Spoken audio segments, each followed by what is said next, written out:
Bien, ya estamos de vuelta. Luis Reyes Santos, economista, fue director nacional de presupuesto en diferentes periodos, ¿verdad? Y está con nosotros. Qué gusto saludarle. Muchas gracias. Buenos días, un placer estar aquí con ustedes de nuevo. Buen día, bienvenido. Buenos días, Luis. Gracias. Mire, suelo iniciar con usted siempre con el panorama económico y sus ponderaciones, sus inquietudes sobre todo. Yo creo que me gusta siempre hacer la salvedad de que la economía dominicana no enfrenta una situación catastrófica ni mucho menos. Y el otro elemento que me gusta ponderar es el contexto internacional en el que está teniendo lugar el desempeño de la economía de República Dominicana, porque la República Dominicana es una economía muy dependiente de la economía de los Estados Unidos. Y sobre la economía de los Estados Unidos hay mucha información nueva y mucha incertidumbre. Entonces, elementos ahora mismo que caracterizan la economía dominicana, 3 o 4 indicadores rápidos, y luego vemos un poco el contexto. Primero, si uno elimina el crecimiento del índice de desempeño económico mensual, vemos que si usted elimina el mes de abril, desde marzo lo que se observa es una desaceleración del crecimiento de la economía, desde el crecimiento de 3.7% al 2.9% que se observa en el mes de agosto, que es la última cifra disponible.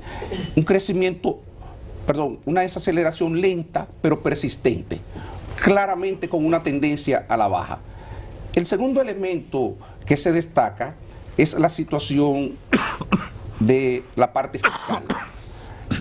El gobierno mandó un presupuesto reformulado al Congreso para incrementar la inversión pública, lo que parecía correcto en un momento en que la economía se estaba desacelerando. Sin embargo, cuando uno analiza la ejecución de la inversión pública cortada el 10 de octubre, lo que se observa es que el gobierno apenas ha ejecutado 120 mil millones de pesos de los 170 mil que tenía previsto en el presupuesto original.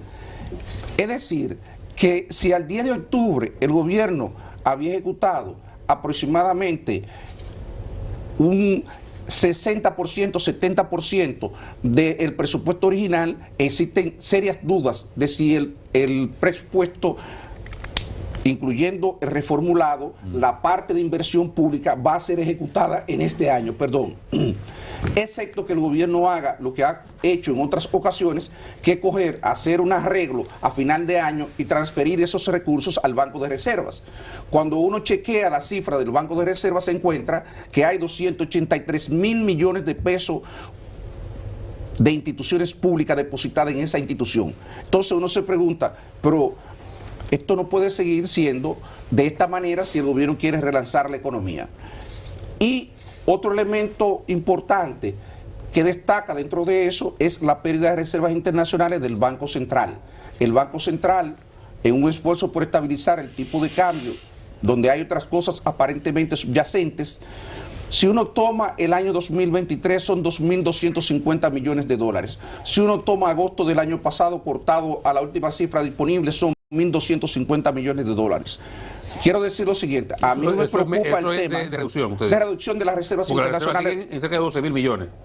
Las reservas están en 13 mil millones y tanto. Ha perdido unos 2.250. A mí no me preocupa tanto el tema de la depreciación del tipo de cambio, que ha sido un tema muy sazonado, muy comentado en los últimos meses, de que se sitúe en 63-64%, porque las mediciones que se han hecho respecto a lo que debería ser el tipo de cambio de equilibrio de la economía está alrededor de 63-64, lo que está reflejando el mercado. ¿Qué preocupa dentro de eso? Bueno, el tema de la pérdida de reservas del Banco Central. Pero siguen estando altas. Y no, por eso yo decía que no hay ningún problema, ningún temor de que aquí vaya a ocurrir ningún problema a corto plazo. Se pueden ir acumulando cosas que luego podemos ver. Estamos viendo en contexto de la economía actualmente y a corto plazo aquí uno no puede decir que hay un problema de ningún tipo. Ahora digamos, y yo entiendo su planteamiento, pero digamos las reservas del Banco Central siguen estando sobre los 3 meses de importación cómodamente. Perdón, el punto es el siguiente. Se ha reducido, bueno, usted le llama la atención ese dato. Digamos que, visto lo otro, y es lo que planteó el presidente Abinader ayer, no existe en República Dominicana ningún problema estructural para que haya preocupación con el tema del dólar, porque los sectores que generan divisas continúan generando divisas de forma importante: turismo, inversión extranjera directa, remesas y exportaciones.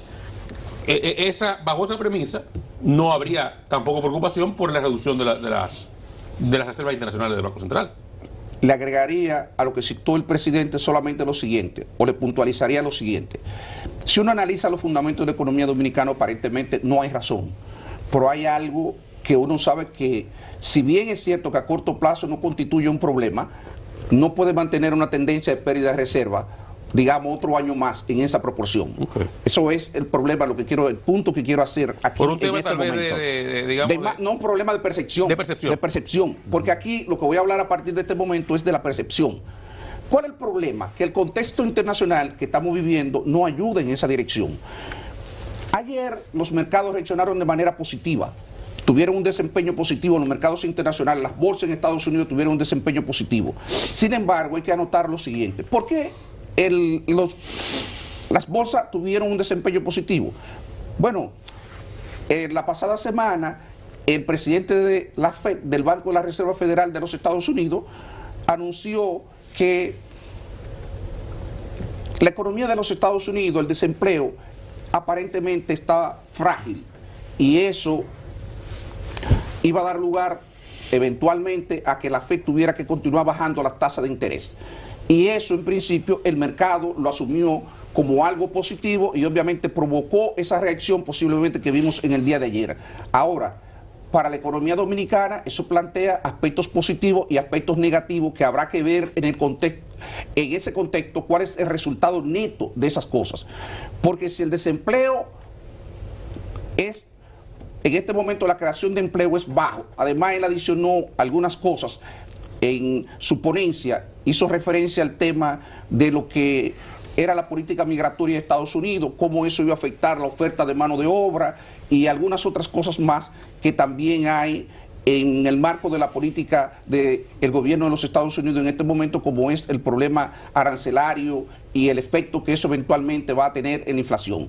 Entonces, con todo eso de por medio, si se produce una desaceleración de la economía de los Estados Unidos o eventualmente una contracción de ella, entonces para nosotros sería un problema, porque los flujos de remesas que hemos estado teniendo, que en parte se explican, esa es por lo menos la explicación que le han dado los organismos internacionales, porque muchos migrantes dominicanos, ante el asedio de las autoridades contra los residentes ilegales, entonces han adoptado la medida de enviar los depósitos que tienen o las disponibilidades de dólares que tienen a sus países, y eso ha incrementado de manera significativa los flujos de remesas. Sin embargo, eso no es una situación que se va a mantener en el tiempo, y si se produce una contracción, entonces eso agregaría un problema adicional si hay una contracción en la economía, para que esos flujos de remesas caigan, y en ese contexto es que estoy hablando sobre el tema de las reservas internacionales. Aunque, discúlpeme, licenciado, las estadísticas no avalarían esa teoría,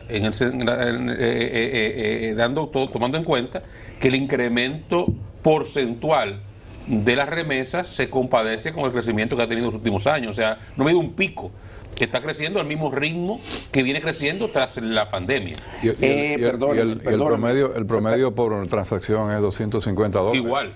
Perdóneme, pero así no, porque lo que hay que ver es, existen las condiciones de Estados Unidos para que se mantuvieran. Lo que uno debería esperar en una situación de desaceleración de la economía de los Estados Unidos, en una situación de enfriamiento del empleo, es que caigan. Entonces, si se mantienen, es porque una mayor cantidad de residentes en Estados Unidos, dominicanos residentes en Estados Unidos, está enviando más remesas, hacia República Dominicana, o una cantidad en promedio similar, pero por lo menos una cantidad mayor está enviando a República Dominicana. Toda lógica tiene su planteamiento. Lo que pasa es que, y yo lo he planteado aquí anteriormente, a veces el comportamiento del dominicano con la remesa no se le aplica la lógica, porque se produjo un pico inflacionario en Estados Unidos hace unos años y siguieron creciendo las remesas. Usted diría, bueno, lo lógico es que si el dominicano está pagando más caro los huevos, no envíe más, y sin embargo se incrementó también la remesa. De todas maneras, yo le podría aceptar ese argumento, y eso no invalida lo que estoy planteando, en el sentido de que la caída de reserva mueve a preocupación. Sí, sin duda. Entonces, ¿qué es el tema que estoy tratando de hacer? Entonces, sí, desde el punto de vista estructural, no hay ningún problema, como dice el presidente, pero hay un tema subyacente que todavía no tenemos una explicación, porque hemos tratado de explicar, buscar, y no tenemos muy claro por qué está ocurriendo eso. Uno puede tener hipótesis, pero con ese tema uno prefiere guardarse las hipótesis hasta que uno tenga más evidencia y no hacer planteamientos a tontas y a locas que puedan afectar incluso el desempeño en ese rubro por comentarios que sean quizá imprudentes. Licenciado, ¿qué le parece, qué opina usted más bien del dato de la proyección de crecimiento a este año? El Banco Central, bueno, más bien el Banco Mundial y el FMI, la reunión que acaba de concluir en Washington, redujeron el crecimiento al 3% para este año 2025 de la República Dominicana. Sin embargo, hay economistas que plantean que ni ahí se va a llegar al final de año. Miren, justo antes de venir para acá, preparándome para esta entrevista, revisé detenidamente el tema mes por mes, el desempeño del crecimiento económico en la República Dominicana. Y obviamente hay un desafío importante respecto a lo que debería ser el crecimiento los últimos 4 meses del año, porque todavía el mes de septiembre no ha sido publicado. Entonces, el último cuatrimestre, la economía, para crecer 3%, debería primero quebrar la tendencia que lleva a la baja y compensar un poco, digamos, crecer aproximadamente 3.5% en promedio, para 3.5, no, 4%. En el último cuatrimestre. En el último cuatrimestre, para poder tener un crecimiento de 3%. Entonces, ¿qué es lo que uno ve? Porque el problema no es si eso es posible. O sea, el potencial de la economía está ahí, lo mismo que estamos hablando. La capacidad de producción de la economía no se pierde, excepto que haya una catástrofe de un momento a otro. Lo que uno tiene es capacidad instalada, posiblemente ociosa, como resultado de esa situación. ¿Cuáles son los factores que uno no ve que sean favorables a esa situación? Cuando uno revisa la política monetaria y las medidas que se adoptaron recientemente, por ejemplo, las facilidades que otorgó el Banco Central hace unos meses, creo que en el mes de julio, y ve el efecto que ha tenido en términos de la tasa de interés, uno observa que la tasa de interés se ha quedado colgando. Todavía la tasa de interés interbancaria, el promedio ponderado de los préstamos de corto plazo de la banca están en el orden del 12%. En sentido general, 12%. Entonces, estamos hablando de préstamos a menos de un año. Y cuando la banca, yo siempre tomo ese indicador como referencia porque es el indicador de los niveles de liquidez con lo que se está manejando el sistema. Si el sistema se está manejando en una situación donde hay mucha restricción, pues uno puede imaginarse que entonces ese piso de tasa de interés se va a expresar en otros niveles y efectivamente cuando uno va a la tasa de interés, por ejemplo, de los préstamos, para cualquier sector, lo que ve es que se mantiene razonablemente alto y eso no ayuda al crecimiento. El otro elemento es el incremento del gasto de inversión. Y el gasto de inversión. Antes de que se vaya ahí, además de brindar un café Santo Domingo, oh, pero por Dios, con mucho gusto, adelante. ¿A qué factores atribuiría usted ese comportamiento del tipo de interés? Ya que la tasa de política del Banco Central incluso se redujo, se han liberado los recursos que usted refería del encaje a tasas preferenciales. ¿Qué razón opera en el mercado para que no se refleje una reducción también en la tasa interbancaria como usted señala? Muchas gracias por esa pregunta. Míreme, déjeme decirle algo. Usted hizo la pregunta del millón. La pregunta del millón. Yo voy a hablar de un tema técnico que voy a tratar de hacerlo lo más breve y lo más sencillo posible, porque la verdad es que la pregunta más relevante posiblemente en el ámbito de la política monetaria es la que usted acaba de hacer y la que nos hacemos muchas personas que estamos familiarizados con el tema de la política monetaria. Le explico.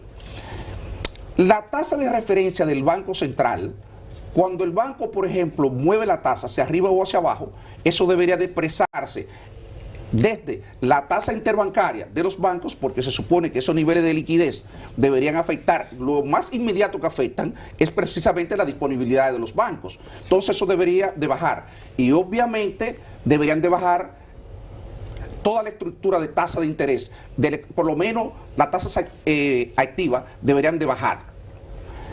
¿Qué es lo que se está viendo en las últimas medidas que ha adoptado el Banco Central? Y es un tema ya de estudio, de investigación.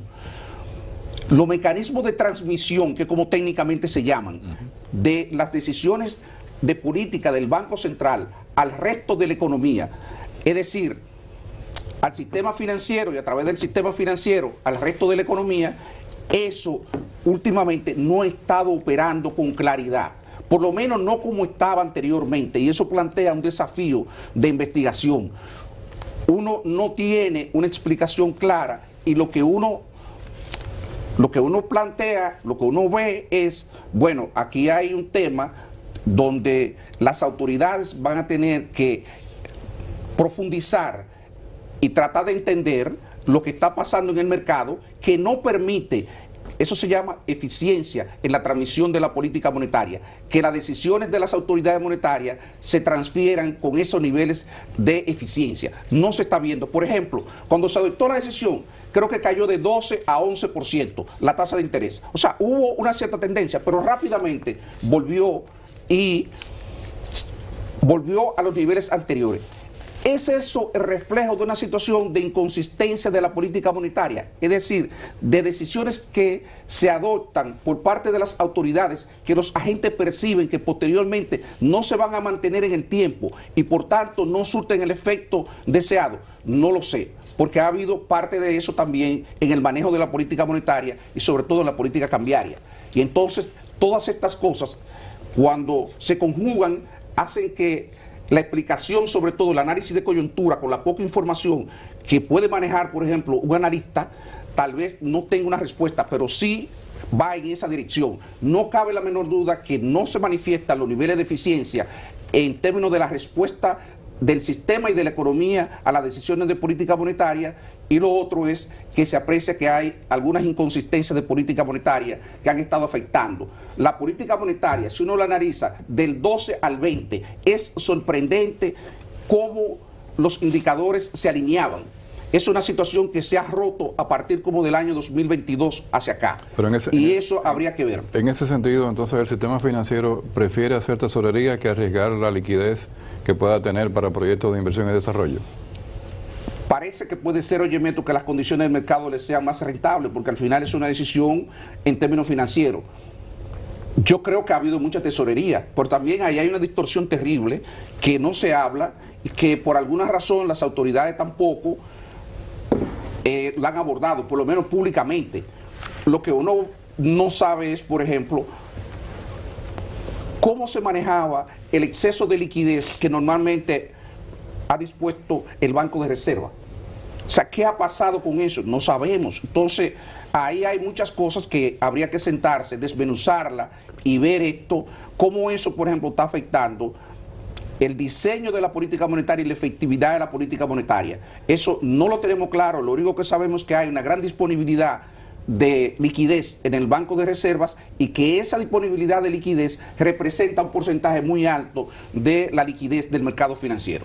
Te iba a tocar el tema de la inversión pública. La inversión pública, decía que el otro elemento para tratar de contrarrestar la tendencia que lleva el crecimiento de la economía a la baja, entonces es la inversión pública. Y cuando uno observa el comportamiento de la inversión, sobre todo a partir de la intención manifiesta del gobierno en el presupuesto reformulado de incrementar la inversión pública para contrarrestar precisamente la desaceleración del crecimiento, lo que uno observa en los datos cortados al 10 de octubre es que la inversión sigue rezagada. Decía que de los 176.000 millones que originalmente se habían previsto en el presupuesto para inversión, solamente al 10 de octubre se habían devengado 120.000 millones. Ni pensar en los 208.000 millones que sumarían con lo que se agregó en el presupuesto reformulado. Es decir, que podríamos encontrarnos a fines de diciembre, en diciembre, podríamos llegar a diciembre con unos niveles de ejecución de apenas un 70% del total de la inversión prevista, y eso tampoco ayudaría al crecimiento económico. Técnicamente hay tiempo, disponibilidad en el manejo de esos recursos para gastarlo. No, porque... seguro que no, se acumulan, y uno sabe, por ejemplo, yo fui director de presupuesto, y claro que va a haber un pico en el mes de diciembre, y no se aceleran una serie de pagos. Ahí voy, no se arma un corre-corre y una distribución para el que le falta y se paga deuda. Y hay de todo. Pero ver esa inversión, comenzar algunos que otros proyectos, dar unos avances. No. Déjenme explicarlo rápidamente para que la gente entienda por qué uno plantea eso. Miren, señores. Pero eso es lo conveniente. Pero no hay que, el problema no es lo conveniente, que hay algunas situaciones, restricciones que no. Solamente los plazos de desembolso, acelerado.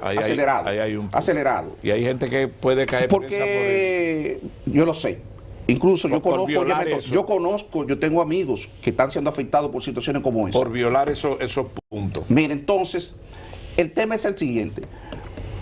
Entre lo que usted toma, la decisión de que le aprueben un contrato, y después que le aprueben el contrato, lo registra en la Contraloría General de la República, una cosa que de manera expedita le puede tomar una semana, y después de eso, la Dirección General de Presupuesto le coloca a usted los recursos, la disponibilidad para que usted pueda girar contra ellos, y haga la orden de pago, y esa orden de pago pasa de nuevo por la Contraloría, y llega a la tesorería, y le desembolsa el tesorero, calcula que usted se va a tomar 2 o 3 semanas en eso, y que de manera expedita usted lo podrá hacer en 15 días. Eso quiere decir que prácticamente cualquier cosa que usted inicie en el mes de diciembre de manera precaria, usted podrá, algunos de ellos, va a poder hacerlo. ¿Qué es lo que uno ve? Que cuando llegan muchos expedientes a la Contraloría, bueno, la Contraloría tiene limitación, se crea un cuello de botella, y ese cuello de botella no hay manera de salvarlo. Pero también hay el tema de que usted tiene que tener ya ese proyecto previamente aprobado. En general, en condiciones normales, para que la gente, el público nos entienda, un proyecto no dura menos de 3 meses, 4 meses, desde la fase en que se toma la decisión de llevarlo para fines de conocimiento y aprobación por parte de el comité de compra, del comité de compra a que se realice el desembolso en condiciones normales, eso dura 4 meses. En condiciones extraordinarias eso se podría cortar a 2 meses. Y eso le da una idea. Aunque usted sabe que los proyectos en ejecución, con contratistas con fondo de bolsillo, le dan para allá y después resuelven. Perdóneme, hay una limitación a eso. Y es verdad, y eso incluso porque nosotros lo hicimos mucho. En esta administración se adoptó una decisión que yo creo que le hizo mucho daño a la parte de inversión, amén de otras cosas que podríamos hablar aquí, pero para referirme puntualmente al tema que usted plantea, y es que recuerde que se eliminó la posibilidad de que esos contratistas pudieran recibir préstamos del Banco de Reserva. Y eso obviamente limita la capacidad. Hay muchos contratistas que conocemos. Luis, antes de irnos ya, ¿estamos tarde todavía o seguiremos estando tarde con el tema de la reforma tributaria? Qué bueno que me tocaste el tema. Mira, brevemente, lo siguiente. Observé al ministro de Hacienda en varias intervenciones hace unas cuantas semanas, un par de semanas atrás, donde él aparentemente esbozaba, delineaba lo que podían ser los criterios para eventualmente presentar una reforma fiscal. Y por otro lado, observé el comportamiento del presidente, donde planteaba el tema de que el endeudamiento del gobierno era un endeudamiento que prácticamente era inferior a todos los gobiernos anteriores.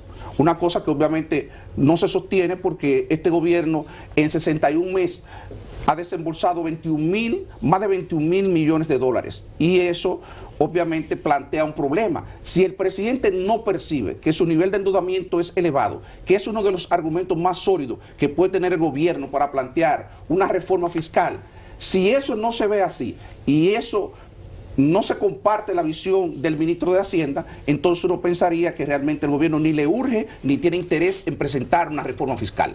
Bueno, muchas gracias. Antes de despedir de don Luis, dar la información actualizada del seguimiento todavía es una disturbio, pero ya dice el Centro de Huracanes de Miami que tiene un 100% de posibilidad de formarse en un ciclón en las próximas 48 horas. Era 90, ahora es 100%. Se debe llamar Melissa. Dice aquí que en las próximas horas un avión de la Fuerza Aérea Casa Huracanes saldrá a verificar el centro. Ya lo que le falta es que se confirme que el centro se ha conformado correctamente para darle nombre de huracán, porque ya sostiene vientos de más de 45 millas por hora, o sea que ya está en el rango de tormenta tropical. Lo que le falta como característica es que se identifique un centro bien formado, y eso sucederá en las próximas horas cuando salga el avión Casa Huracanes. Pero ya es seguro que se llamará tormenta Melissa en las próximas horas, y la dirección, si continúa, que va a atravesar o medio a medio la isla de Hispaniola, o el otro escenario sería entre Cuba y Haití, en el canal de los vientos. Esa es todavía la proyección, pero hasta que no se identifique un huracán, no se coloca modelo de proyección en esta página, por lo menos, aunque hay otros modelos que otros meteorólogos utilizan, que ya lo proyectan también con un paso muy cercano a la isla, pero parecería que inevitablemente seremos afectados por esta tormenta en las próximas 48 horas. Mucha lluvia. Por lo menos. Gracias, Luis Reyes Santos. Qué bueno tenerle por acá nuevamente. A ustedes por invitarme. Con esto termina la jornada de trabajo de hoy. Muchas gracias por su atención. Nos vemos mañana.